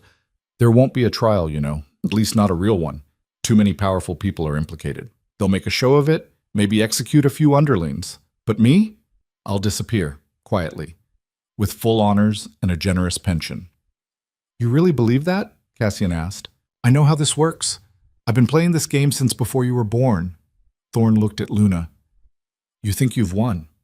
You think justice means something, but all you've done is make yourself a target. Every family that benefited from those campaigns now wants you dead. Every noble who gained land or title or wealth from the redistribution, they're all coming for you. Let them come, Luna said. Brave words. But you're one girl. They're an entire network. Thorn leaned forward. How long do you think you'll last? Longer than you, Cassian said. The trial starts in 3 days. Public, transparent. Every document we found will be entered into evidence. Every order you signed, every settlement you destroyed, all of it. Thorn's smile faded. You're making a mistake. You keep saying that, Luna said. But the only mistake anyone made was trusting you in the first place. She turned to leave. Couldn't stay in this cell, breathing the same air as him, for one more second. Your mother died slowly, Thorn called after her. In case you were wondering, the smoke got her before the fire did. She was calling your name, looking for you. Luna stopped. Every muscle in her body locked. Cassian's hand went to his sword. One more word. She thought you'd gotten out, Thorn continued. His voice was casual, conversational. Kept asking the soldiers if they'd seen a little girl, dark hair, gray eyes. She described you perfectly, right up until the ceiling collapsed on her. Luna turned slowly. You're trying to break me. I'm telling you the truth, something you claim to value. Thorn's eyes glittered. Your mother died in agony searching for you. Your father burned alive, your siblings. Luna crossed the cell in 3 steps. Her hand shot through the bars, grabbed Thorn's collar, yanked him forward. His head cracked against the iron. Say their names, Luna hissed. You're going to stand trial and answer for what you did. So say their names, every single person you killed, starting with my family. Thorn stared at her. Blood trickled from his forehead where it had hit the bars. I don't remember their names, he said. Then I'll remind you. Luna's grip tightened. My father was Marcus Greywater, pack leader, healer, the man who taught me that strength means protecting people, not destroying them. My mother was Elena. She grew herbs, sang to us at night, made our whole settlement feel safe. My sister was Aria. She was 5. She collected flowers. My brother was Thomas. He was 9. He wanted to be a warrior. Thorn's face was carefully blank. Say their names, Luna repeated. No. Luna slammed his head against the bars again. Guards rushed forward, but Cassian held up a hand, stopping them. Say their names.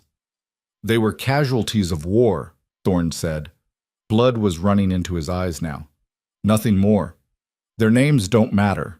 Luna pulled him close, her face inches from his. They mattered to me, and you're going to say them. In court, in front of everyone. You're going to say the names of every person you killed, every family you destroyed, and you're going to tell them why.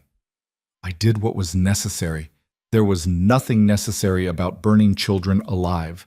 Luna's voice broke. You're a murderer, and in 3 days everyone will know it. She let go. Thorn stumbled back, nearly fell. You think a trial changes anything? He asked. You think the world cares about one dead pack? It's not just one pack, Luna said. We found 73 different settlements in those archives. 73. Over 2,000 people, all destroyed on your orders, all labeled as threats when they were just families trying to live. Thorn went still. We have the documentation, Cassian added. Names, dates, locations, every settlement, every order. Elder Margot and her team have been cross-referencing it with census records. By the time your trial starts, we'll have a complete accounting. That's impossible. It's done, Luna said. And the families of those settlements? The survivors? They're coming to the capital to testify, to tell their stories. She paused. You wanted to know how long I'd last? Long enough to watch you answer to every single one of them. She walked out. Cassian followed, leaving Thorn alone in his cell. In the corridor, Luna's hands were shaking. Cassian took one of them, held it steady. You okay? He asked quietly. No, Luna said. But I will be. They walked in silence for a while. Ghost padded beside them, a constant warm presence. The council meeting is in an hour, Cassian said. You don't have to attend if... I'm attending, Luna cut him off. This isn't over until it's over. Cassian nodded. He'd expected that answer. They reached the upper levels. Sunlight streamed through windows. real sunlight, not the dim torches of the cells. Luna stopped, turned her face toward it, let the warmth sink in. "What if he's right?" she asked. "About the nobles coming for me?" "Then they'll have to go through me first." Cassian's voice was flat, final. "And Ghost, and Vera, and every guard who's tired of watching corrupt elders destroy innocent people. That might not be enough. It's what we have." Cassian looked at her. "You've already survived the impossible, Luna. You survived Thorn's massacre. You survived 13 years alone. You survived trials designed to kill you. Whatever comes next, we'll handle it." Luna wanted to believe that, wanted to trust that justice and truth would be enough. But she'd seen what happened when power was threatened. She'd seen what people did to protect their wealth, their status, their comfortable lives. This wasn't over, not even close. The council chamber was packed, not just the 7 elders, 5 now, with Thorn arrested and 1 elder having resigned in disgrace, but dozens of noble families, all of them demanding answers. Luna sat beside Cassian in the royal box. Ghost lay at her feet. Vera stood nearby, hand on her sword, watching the crowd with a soldier's wariness. Elder Margot called the session to order. It took 10 minutes just to get people to stop shouting. "We are here," Margot said, her voice cutting through the noise, "to address the charges against Elder Thorn and to discuss the evidence recovered from the catacombs." "Evidence obtained illegally," Duke Heron interjected. "The catacombs are forbidden, sealed by royal decree." "A decree I'm revoking," Cassian said, "effective immediately. The archives are now open for review by authorized council members." "You can't just—" "I'm the king. I can." Cassian's tone left no room for argument. The archives contain proof of systematic atrocities committed under the guise of military necessity. Proof that Elder Thorn authorized the destruction of over 70 settlements. Proof that hundreds of innocent people were killed without trial, without evidence, without mercy. The hall erupted again. Some nobles were shouting denials. Others were demanding to see the evidence. A few, a very few, sat in stunned silence.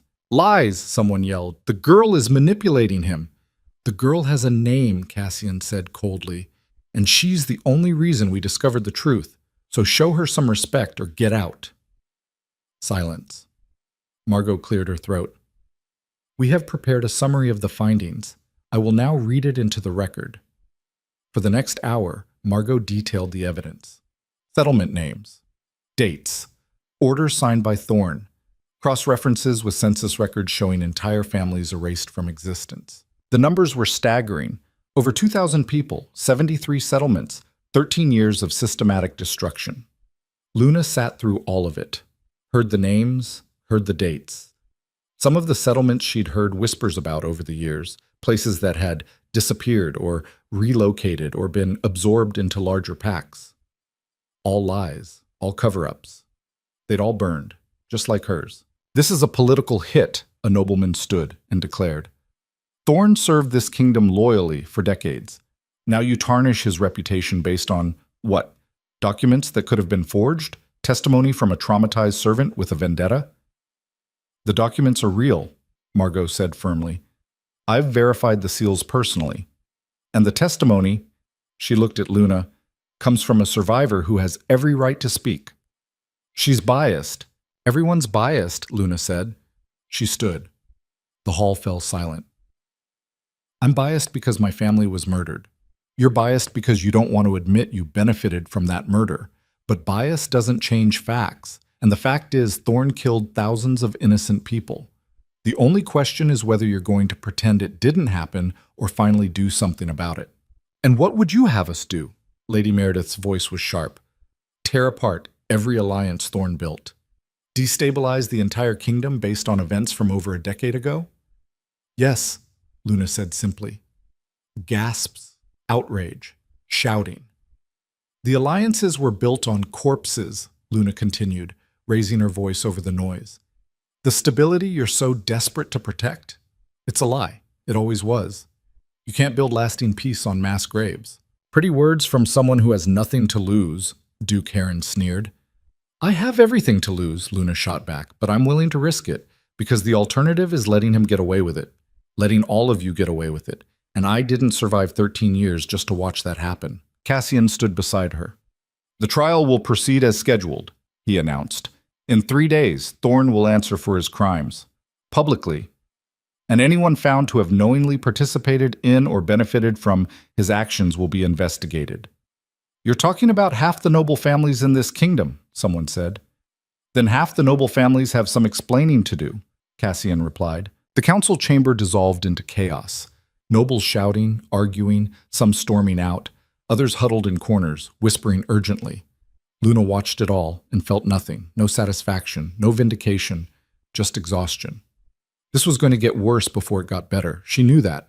But at least now, everyone else knew the truth too. Mira was sitting up when Luna visited her in the healer's wing. The wound in her side was bandaged, her color better, though she moved carefully. You look terrible, Mira said. You got stabbed, Luna replied. I think you win. Mira smiled. Did it work? The evidence? It worked. Thorns in a cell, the trial's in 3 days. Luna sat beside the bed. And half the kingdom wants me dead. Only half? You're slipping. Despite everything, Luna laughed. It felt good, normal. I owe you my life, Luna said quietly. If you hadn't stayed behind, don't, Mira interrupted. You would have done the same for me. I don't know if I would have been that brave. You stood in front of the entire council and called out the most powerful man in the realm. You're plenty brave, just stupid about it. Mira's smile softened. Your family would be proud of you, Luna. Luna's throat closed. She couldn't speak. They would, Mira insisted. You survived. You fought back. You made him answer for what he did. That's more than most people ever get. It doesn't feel like enough. It never does. Mira reached out, squeezed Luna's hand. But it's something, and sometimes something is all we get. Luna stayed with Mira for another hour, just talking. About nothing important. About everything important. About what came next. When she finally left, Ghost was waiting outside the door. You always know where to find me, don't you? Luna said. Ghost huffed, pressed his massive head against her leg. Luna scratched behind his ears, felt some of the tension drain from her shoulders. Come on, she said. Let's go find your other human. Cassian was in his study, surrounded by documents, maps, census records, letters from noble families, some supportive, most threatening. He looked up when Luna entered. How's Mira? Alive, sarcastic, herself. Luna closed the door behind her. How bad is it? Depends on your definition of bad. Cassian gestured at the letters. 12 noble families have formally withdrawn their support. 6 are demanding Thorn's immediate release. 3 are threatening to secede from the kingdom entirely if the trial proceeds. And the rest? Waiting to see which way the wind blows. Cassian's smile was tired. Politics. Everyone wants to be on the winning side, but no one wants to commit until they're sure which side that is. Luna sat across from him. Can you hold the kingdom together? Honestly? I don't know. Cassian leaned back. My father always said the key to ruling was knowing when to compromise. But how do you compromise with people who profit from atrocity? How do you maintain alliances built on lies? You don't, Luna said.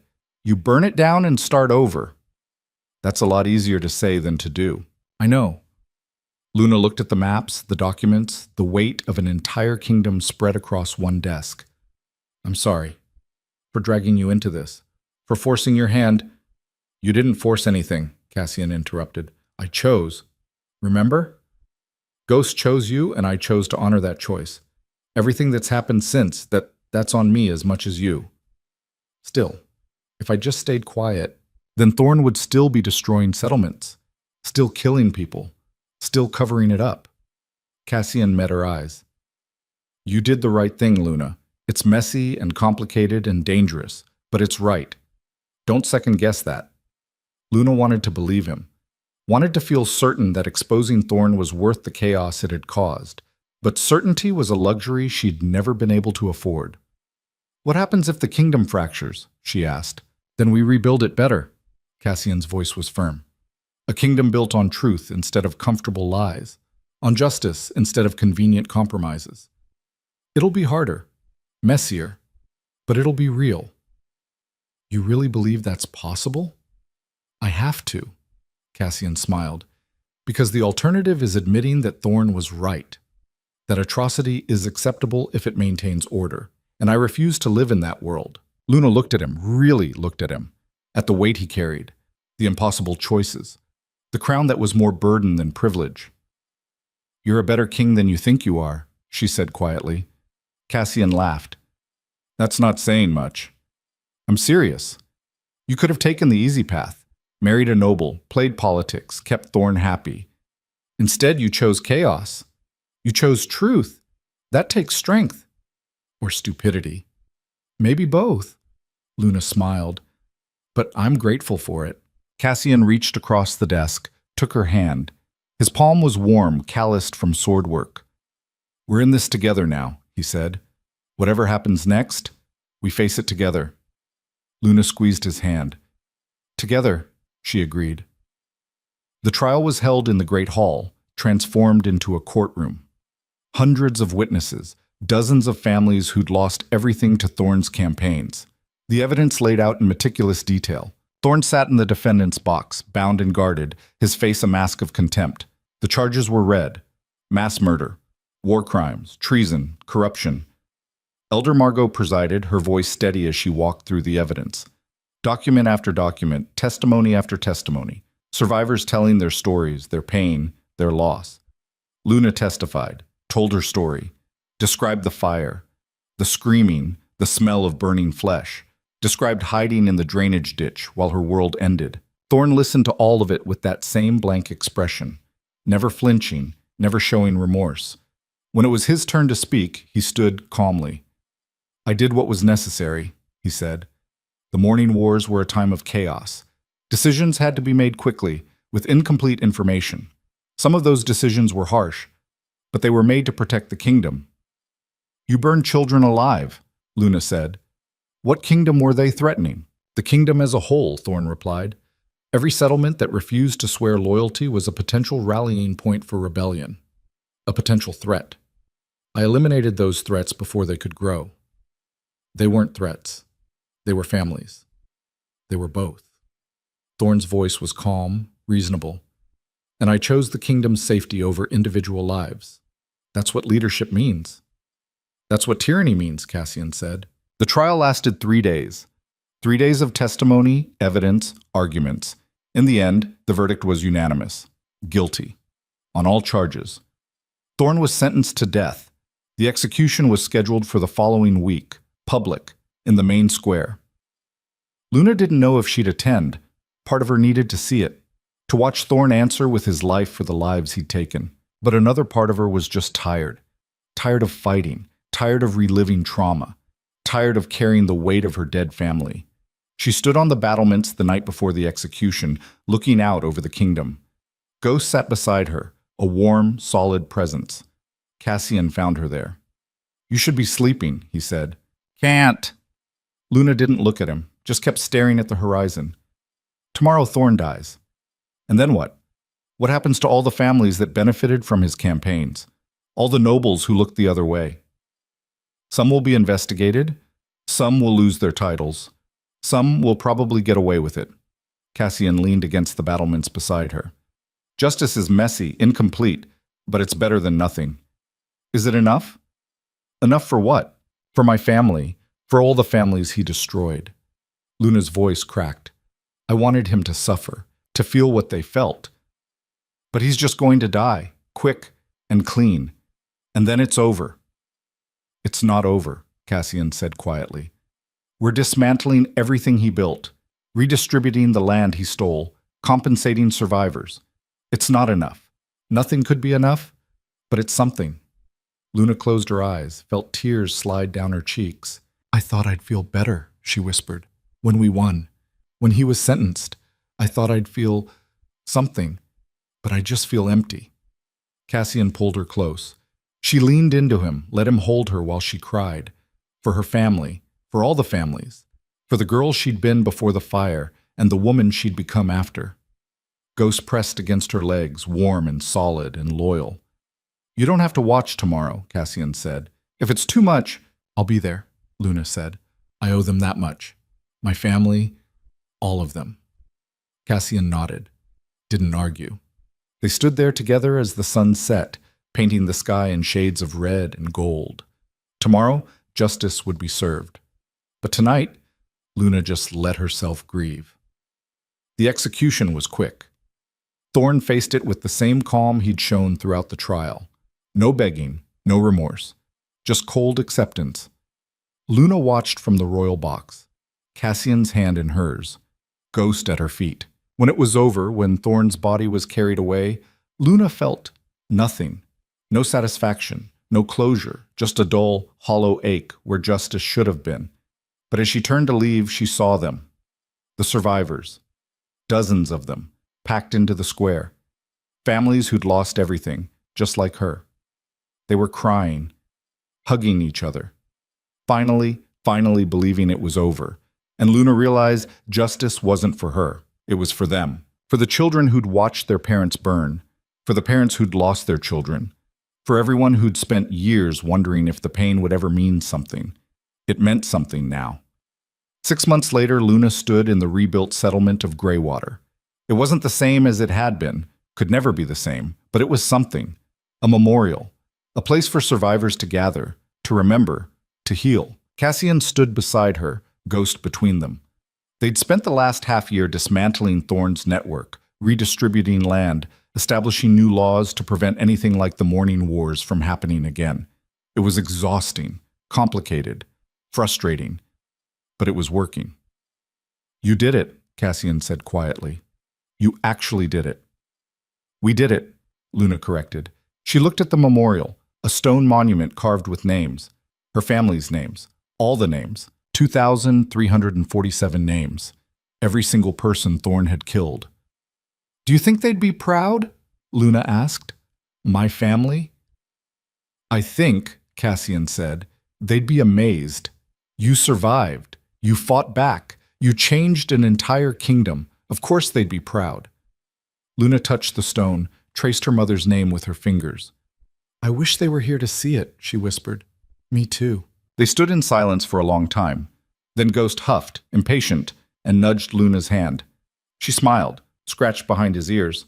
"Come on," Cassian said. "The council meeting starts in an hour. Elder Margot wants to discuss the new settlement proposals." "More politics," Luna sighed. "Welcome to being queen." Luna looked at him. At the crown he wore. At the weight they both carried now. "I'm not a queen," she said. "You're my mate. The people love you. You've reformed half the laws in the kingdom.